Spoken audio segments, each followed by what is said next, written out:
भारत माता की। भारत माता की। कार्यक्रम में उपस्थित मध्य प्रदेश के राज्यपाल श्रीमान मंगूभाई पटेल, मुख्यमंत्री भाई शिवराज जी, केंद्र में मंत्रिमंडल के मेरे साथी श्री मनसुख मांडविया जी, फग्गन सिंह कुलस्ते जी, प्रोफेसर एसपी सिंह बघेल जी, श्रीमती रेणुका सिंह सरुता जी, डॉक्टर भारती पवार जी, श्री विश्वेश्वर टुडू जी, सांसद श्री वीडी शर्मा जी, मध्य प्रदेश सरकार में मंत्रीगण, सभी विधायकगण, देश भर से इस कार्यक्रम में जुड़ रहे अन्य सभी महानुभाव और इतनी विशाल संख्या में हम सबको आशीर्वाद देने के लिए आए हुए मेरे प्यारे भाई और बहनों, जय सेवा, जय जोहार। आज मुझे रानी दुर्गावती जी की इस पावन धरती पर आप सभी के बीच आने का सौभाग्य मिला है। मैं रानी दुर्गावती जी के चरणों में अपनी श्रद्धांजलि समर्पित करता हूं। उनकी प्रेरणा से आज सिकल सेल एनीमिया मुक्ति मिशन एक बहुत बड़े अभियान की शुरुआत हो रही है। आज ही मध्य प्रदेश में 1 करोड़ लाभार्थियों को आयुष्मान कार्ड भी दिए जा रहे हैं। इन दोनों ही प्रयासों के सबसे बड़े लाभार्थी हमारे गौंड समाज, भील समाज या अन्य हमारे आदिवासी समाज के लोग हैं। मैं आप सभी को, मध्य प्रदेश की डबल इंजन सरकार को बहुत बहुत बधाई देता हूं। साथियों, आज शहडोल की इस धरती पर देश बहुत बड़ा संकल्प ले रहा है। ये संकल्प हमारे देश के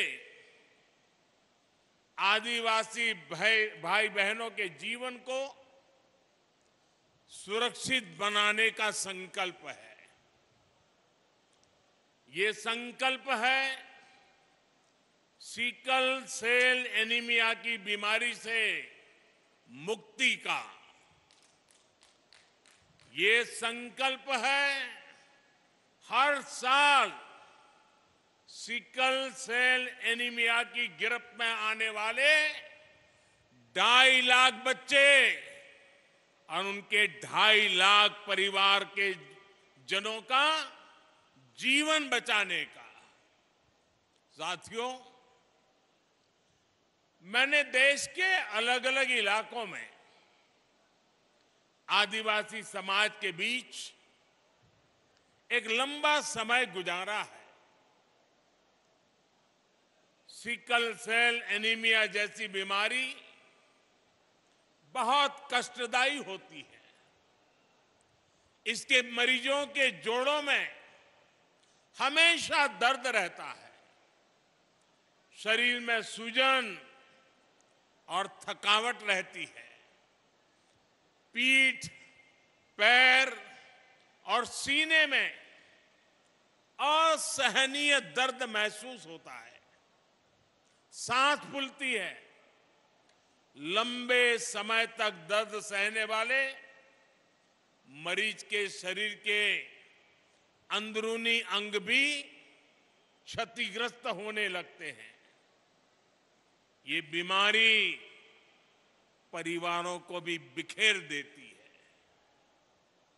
और ये बीमारी न हवा से होती है, न पानी से होती है, न भोजन से फैलती है। ये बीमारी ऐसी है जो माता पिता से ही बच्चे में ये बीमारी आ सकती है। ये आनुवंशिक है और इस बीमारी के साथ जो बच्चे जन्म लेते हैं वो पूरी जिंदगी चुनौतियों से जूझते रहते हैं। साथियों, पूरी दुनिया में सिकल सेल एनीमिया के जितने मामले होते हैं उनमें से आधे 50% अकेले हमारे देश में होते हैं। लेकिन दुर्भाग्य की बात है कि पिछले 70 सालों में कभी इसकी चिंता नहीं हुई। इससे निपटने के लिए कोई ठोस प्लान नहीं बनाया गया। इससे प्रभावित ज्यादातर लोग आदिवासी समाज के थे। आदिवासी समाज के प्रति बेरुखी के चलते पहले की सरकारों के लिए ये कोई मुद्दा ही नहीं था। लेकिन आदिवासी समाज की इस सबसे बड़ी चुनौती को हल करने का बीड़ा अब भाजपा की सरकार ने, हमारी सरकार ने उठाया है। हमारे लिए आदिवासी समाज सिर्फ एक सरकारी आंकड़ा नहीं है, ये हमारे लिए संवेदनशीलता का विषय है, भावनात्मक विषय है। जब मैं पहली बार गुजरात का मुख्यमंत्री बना था, उसके भी बहुत पहले से मैं इस दिशा में प्रयास कर रहा हूं। हमारे जो गवर्नर है श्रीमान मंगूभाई, आदिवासी परिवार के होनहार नेता रहे हैं। करीब 50 साल से मैं और मंगूभाई आदिवासी इलाकों में एक साथ काम करते रहे हैं और हम आदिवासी परिवारों में जाकर के इस बीमारी को कैसे रास्ते निकले, कैसे जागरूकता लाई जाए, उस पर लगातार काम करते थे। जब मैं गुजरात का मुख्यमंत्री बना, उसके बाद भी मैंने वहां इससे जुड़े कई अभियान शुरू किए। जब प्रधानमंत्री बनने के बाद मैं जापान की यात्रा पर गया तो मैंने वहां नोबेल पुरस्कार जीतने वाले एक वैज्ञानिक से मुलाकात की थी। मुझे पता चला था कि वो वैज्ञानिक सिकल सेल बीमारी पर बहुत रिसर्च कर चुके हैं। मैंने उस जापानी वैज्ञानिक से भी सिकल सेल एनीमिया के इलाज में मदद मांगी थी।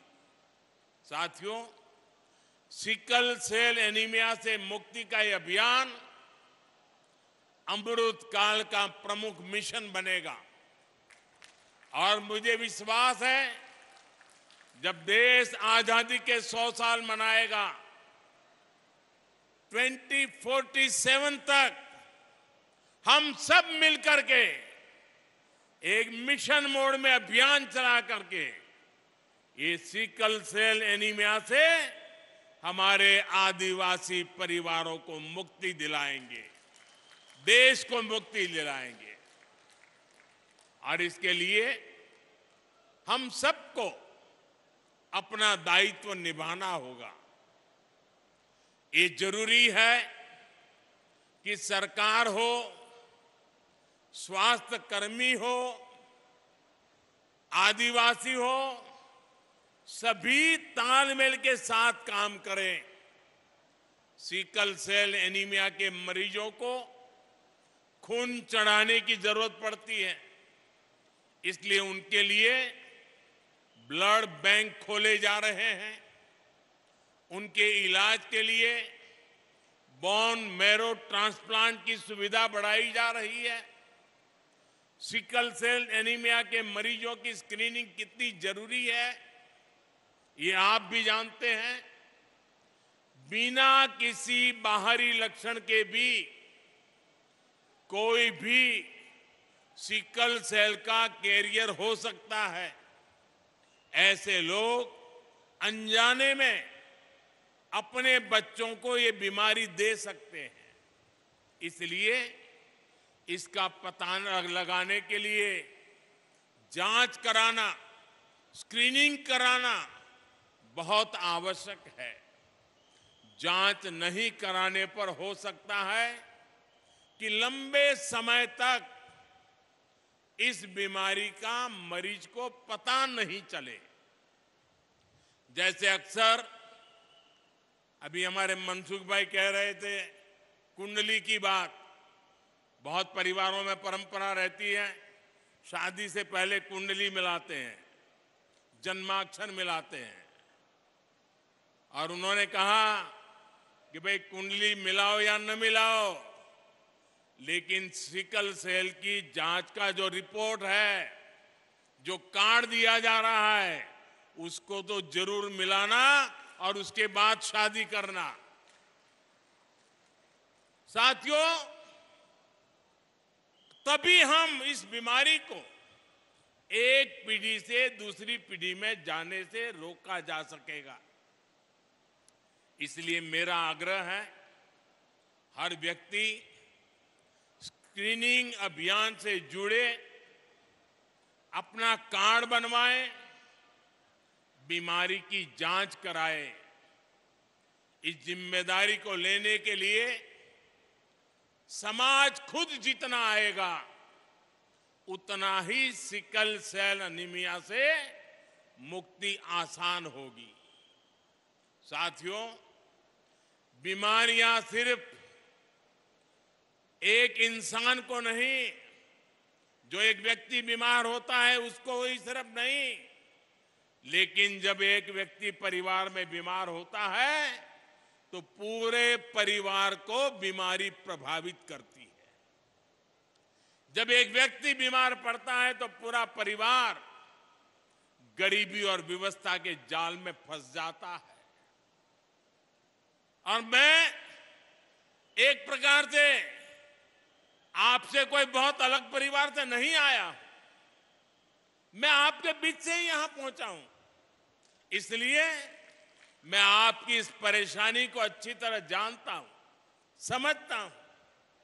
इसलिए हमारी सरकार ऐसी गंभीर बीमारियों को समाप्त करने के लिए दिन रात मेहनत कर रही है। इन्हीं प्रयासों से आज देश में टीबी के मामलों में कमी आई है। अब तो देश 2025 तक टीबी को जड़ से समाप्त करने के लिए काम कर रहा है। साथियों, हमारी सरकार बनने के पहले 2013 में काला जार के 11,000 मामले सामने आए थे। आज ये घटकर 1,000 से भी कम रह गए हैं। 2013 में मलेरिया के 10 लाख मामले थे। 2022 में ये भी घटते घटते 2 लाख से कम हो गए। 2013 में कुष्ठ रोग के 1.25 लाख मरीज थे, लेकिन अब इनकी संख्या घटकर 70-75 हजार तक रह गई है। पहले दिमागी बुखार का एक कितना कहर था, ये भी हम सब जानते हैं। पिछले कुछ वर्षों में इसके मरीजों की संख्या में भी कमी आई है। ये सिर्फ कुछ आंकड़े नहीं हैं। जब बीमारी कम होती है तो लोग दुख, पीड़ा, संकट और मृत्यु से भी बचते हैं। भाइयों और बहनों, हमारी सरकार का प्रयास है कि बीमारी कम हो, साथ ही बीमारी पर होने वाला खर्च भी कम हो। इसलिए हम आयुष्मान भारत योजना लेकर आए हैं, जिससे लोगों पर पड़ने वाला बोझ कम हुआ है। आज यहां मध्य प्रदेश में 1 करोड़ लोगों को आयुष्मान कार्ड दिए गए हैं। अगर किसी गरीब को कभी अस्पताल जाना पड़ा तो ये कार्ड उसकी जेब में 5 लाख रुपए के एटीएम कार्ड का काम करेगा। आप याद रखिएगा, आज आपको जो कार्ड मिला है, अस्पताल में उसकी कीमत 5 लाख रुपए के बराबर है। आपके पास ये कार्ड होगा तो कोई आपको इलाज के लिए मना नहीं कर पाएगा, पैसे नहीं मांग पाएगा। और ये हिंदुस्तान में कहीं पर भी आपको तकलीफ हुई और वहां के अस्पताल में जाके ये मोदी की गारंटी दिखा देना, उसको वहां भी आपको इलाज करना होगा। ये आयुष्मान कार्ड गरीब के इलाज के लिए 5 लाख रुपए की गारंटी है और ये मोदी की गारंटी है। भाइयों और बहनों, देश भर में आयुष्मान योजना के तहत अस्पतालों में करीब 5 करोड़ गरीबों का इलाज हो चुका है। अगर आयुष्मान भारत का कार्ड नहीं होता तो इन गरीबों को 1 लाख करोड़ रुपए से ज्यादा खर्च करके बीमारी का उपचार करना पड़ता। आप कल्पना करिए, इनमें से कितने लोग ऐसे होंगे जिन्होंने जिंदगी की उम्मीद भी छोड़ दी होगी। कितने परिवार ऐसे होंगे जिन्हें इलाज करवाने के लिए अपना घर, अपनी खेती शायद बेचना पड़ता। लेकिन हमारी सरकार ऐसे हर मुश्किल मौके पर गरीब के साथ खड़ी नजर आई है। 5 लाख रुपए का ये आयुष्मान योजना गारंटी कार्ड गरीब की सबसे बड़ी चिंता कम करने की गारंटी है। और यहां जो आयुष्मान का काम करते, जरा कार्ड बुलाइए। कार्ड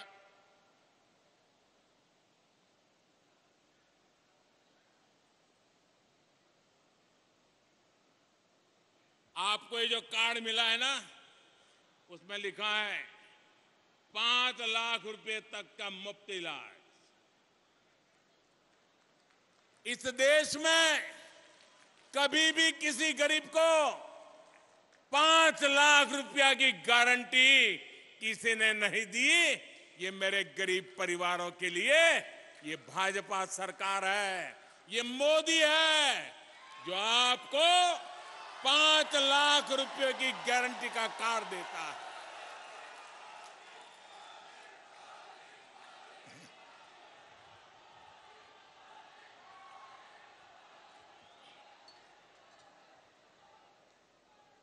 साथियों, गारंटी की इस चर्चा के बीच आपको झूठी गारंटी देने वालों से भी सावधान रहना है। और जिन लोगों की अपनी कोई गारंटी नहीं है, वो आपके पास गारंटी वाली नई नई स्कीम लेकर आ रहे हैं। उनकी गारंटी में छिपे खोट को पहचान लीजिए। झूठी गारंटी के नाम पर उनके धोखे के खेल को भांप लीजिए। साथियों, जब वो मुफ्त बिजली की गारंटी देते हैं तो इसका मतलब है कि वो बिजली के दाम बढ़ाने वाले हैं। जब वो मुफ्त सफर की गारंटी देते हैं तो इसका मतलब है कि उस राज्य की यातायात व्यवस्था बर्बाद होने वाली है। जब वो पेंशन बढ़ाने की गारंटी देते हैं तो उसका मतलब है कि उस राज्य में कर्मचारियों को समय पर वेतन भी नहीं मिल पाएगा। जब वो सस्ते पेट्रोल की गारंटी देते हैं तो इसका मतलब है कि वो टैक्स बढ़ाकर आपकी जेब से पैसे निकालने की तैयारी कर रहे हैं। जब वो रोजगार बढ़ाने की गारंटी देते हैं तो इसका मतलब है कि वो वहां के उद्योग धंधों को चौपट करने वाली नीतियां लेकर के आएंगे। कांग्रेस जैसे दलों की गारंटी का मतलब नियत में खोट और गरीब पर चोट, यही है उनके खेल। वो 70 सालों में गरीब को भरपेट भोजन देने की गारंटी नहीं दे सके, लेकिन ये प्रधानमंत्री गरीब कल्याण योजना से 80 करोड़ से ज्यादा लोगों को मुफ्त राशन की गारंटी मिली है। मुफ्त राशन मिल रहा है। वो 70 सालों में गरीब को महंगे इलाज से छुटकारा दिलाने की गारंटी नहीं दे सके, लेकिन आयुष्मान योजना से 50 करोड़ लाभार्थियों को स्वास्थ्य बीमा की गारंटी मिली है। वो 70 सालों में महिलाओं को धुएं से छुटकारा दिलाने की गारंटी नहीं दे सके, लेकिन उज्ज्वला योजना से करीब 10 करोड़ महिलाओं को धुआं मुक्त जीवन की गारंटी मिली है। वो 70 सालों में गरीब को पैरों पर खड़ा करने की गारंटी नहीं दे सके, लेकिन मुद्रा योजना से 8.5 करोड़ लोगों को सम्मान से स्वरोजगार की गारंटी मिली है। उनकी गारंटी का मतलब है कहीं ना कहीं कुछ गड़बड़ है। आज जो एक साथ आने का दावा कर रहे हैं, सोशल मीडिया में उनके पुराने बयान वायरल हो रहे हैं। वो हमेशा से एक दूसरे को पानी पी पी करके कोसते रहे हैं। यानी विपक्षी एकजुटता की गारंटी नहीं है। ये परिवारवादी पार्टियां सिर्फ अपने परिवार के भले के लिए काम करती आई है। यानी उनके पास देश के सामान्य मानवीय के परिवार को आगे ले जाने की गारंटी नहीं है। जिन पर भ्रष्टाचार के आरोप हैं, वो जमानत लेकर के बाहर घूम रहे हैं। जो घोटालों के आरोपों में सजा काट रहे हैं, वो एक मंच पर दिख रहे हैं। यानी उनके पास भ्रष्टाचार मुक्त शासन की गारंटी नहीं है। वो एक सुर में देश के खिलाफ बयान दे रहे हैं। वो देश विरोधी तत्वों के साथ बैठकें कर रहे हैं। यानी उनके पास आतंकवाद मुक्त भारत की गारंटी नहीं है। वो गारंटी देकर निकल जाएंगे, लेकिन भुगतना आपको पड़ेगा। वो गारंटी देकर अपनी जेब भर लेंगे, लेकिन नुकसान आपके बच्चों का होगा। वो गारंटी देकर अपने परिवार को आगे ले जाएंगे, लेकिन इसकी कीमत देश को चुकानी पड़ेगी। इसलिए आपको कांग्रेस समेत ऐसे हर राजनीतिक दल की गारंटी से सतर्क रहना है।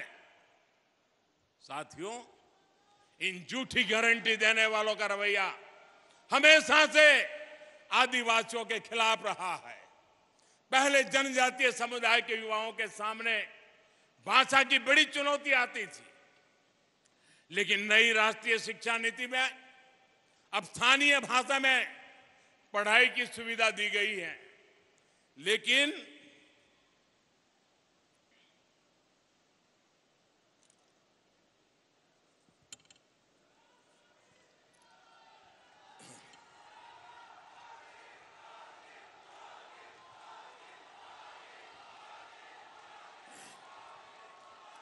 लेकिन झूठी गारंटी देने वाले एक बार फिर राष्ट्रीय शिक्षा नीति का विरोध कर रहे हैं। ये लोग नहीं चाहते कि हमारे आदिवासी भाई बहनों के बच्चे अपनी भाषा में पढ़ाई कर पाएं।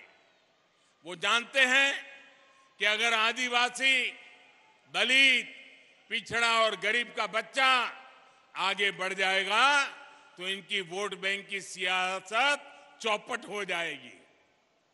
मैं जानता हूं आदिवासी इलाकों में स्कूलों का, कॉलेजों का कितना महत्व है। इसलिए हमारी सरकार ने 400 से अधिक नए एकलव्य स्कूलों में आदिवासी बच्चों को आवासीय शिक्षा का अवसर दिया है। अकेले मध्य प्रदेश के स्कूलों में ही ऐसे 24,000 विद्यार्थी पढ़ रहे हैं। साथियों, पहले की सरकारों ने जनजातीय समाज की लगातार उपेक्षा की। हमने अलग आदिवासी मंत्रालय बनाकर इसे अपनी प्राथमिकता बनाया। हमने इस मंत्रालय का बजट 3 गुना बढ़ाया है। पहले जंगल और जमीन को लूटने वालों को संरक्षण मिलता था। हमने फॉरेस्ट राइट एक्ट के तहत 20 लाख से ज्यादा टाइटल बांटे हैं। उन लोगों ने पैसा एक्ट के नाम पर इतने वर्षों तक राजनीतिक रोटियां सेकी, लेकिन हमने पैसा एक्ट लागू कर जनजातीय समाज को उनका अधिकार दिया। पहले आदिवासी परंपराओं और कला कौशल का मजाक बनाया जाता था, लेकिन हमने आदि महोत्सव जैसे आयोजन शुरू किए। साथियों, बीते 9 वर्षों में आदिवासी गौरव को सहेजने और समृद्ध करने के लिए भी निरंतर काम हुआ है। अब भगवान बिरसा मुंडा के जन्मदिन पर 15 नवंबर को पूरा देश जनजातीय गौरव दिवस मनाता है। आज देश के अलग अलग राज्यों में आदिवासी स्वतंत्रता सेनानियों को समर्पित म्यूजियम बनाए जा रहे हैं। इन प्रयासों के बीच हमें पहले की सरकारों का व्यवहार भी भूलना नहीं है। जिन्होंने दशकों तक देश में सरकार चलाई, उनका रवैया आदिवासी समाज के प्रति, गरीबों के प्रति असंवेदनशील और अपमानजनक रहा।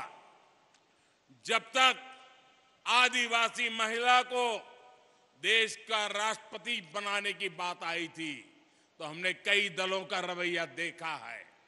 आप एमपी के लोगों ने भी इनके रवैयों को साक्षात देखा है। जब शहडोल संभाग में केंद्रीय जनजातीय विश्वविद्यालय खुला तो उसका नाम भी उन्होंने अपने परिवार के नाम पर रख दिया, जबकि शिवराज जी की सरकार ने छिंदवाड़ा विश्वविद्यालय का नाम महान गौण क्रांतिकारी राजा शंकर शाह के नाम पर रखा है। टंटिया मामा जैसे नायकों की भी उन्होंने पूरी उपेक्षा की, लेकिन हमने पाताल पानी स्टेशन का नाम टंटिया मामा के नाम पर रखा। उन लोगों ने गौंड समाज के इतने बड़े नेता श्री दलवीर सिंह जी के परिवार को भी अपमान किया, उसकी भरपाई भी हमने की। हमने उन्हें सम्मान दिया। हमारे लिए आदिवासी नायकों का सम्मान हमारे आदिवासी युवाओं का सम्मान है, आप सभी का सम्मान है। साथियों, हमें इन प्रयासों को आगे भी बनाए रखना है, उन्हें और रफ्तार देनी है, और ये आपके सहयोग से, आपके आशीर्वाद से ही संभव होगा। मुझे विश्वास है आपके आशीर्वाद और रानी दुर्गावती की प्रेरणा ऐसे ही हमारे पथ प्रदर्शन करती रहेगी। अभी शिवराज जी बता रहे थे कि 5 अक्टूबर को रानी दुर्गावती जी की 500वीं जयंती आ रही है। मैं आज जब आपके बीच आया हूं, रानी दुर्गावती के पराक्रम की इस पवित्र भूमि पर आया हूं, तो मैं आज देशवासियों के समक्ष घोषणा करता हूं कि रानी दुर्गावती जी की 500वीं जन्म शताब्दी पूरे देश में भारत सरकार मनाएगी।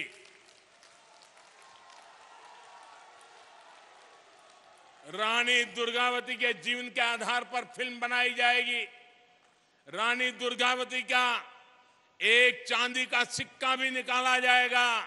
रानी दुर्गावती जी का पोस्टल स्टैंप भी निकाला जाएगा और देश और दुनिया में 500 साल पहले जन्म हुए इस हमारे लिए पवित्र मां के समान उनकी प्रेरणा की बात हिंदुस्तान के घर घर घर पहुंचाने का एक अभियान चलाएगा। मध्य प्रदेश विकास की नई ऊंचाइयों को छुएगा और हम सब साथ मिलकर विकसित भारत के सपने को पूरा करेंगे। अभी मैं यहां से कुछ आदिवासी परिवारों से भी मिलने वाला हूं, उनसे भी कुछ आज बातचीत करने का मुझे अवसर मिलने वाला है। आप इतनी बड़ी संख्या में आए हैं। सिकल सेल, आयुष्मान कार्ड, आपकी आने वाली पीढ़ियों की चिंता करने का मेरा बड़ा अभियान है। आपका मुझे साथ चाहिए।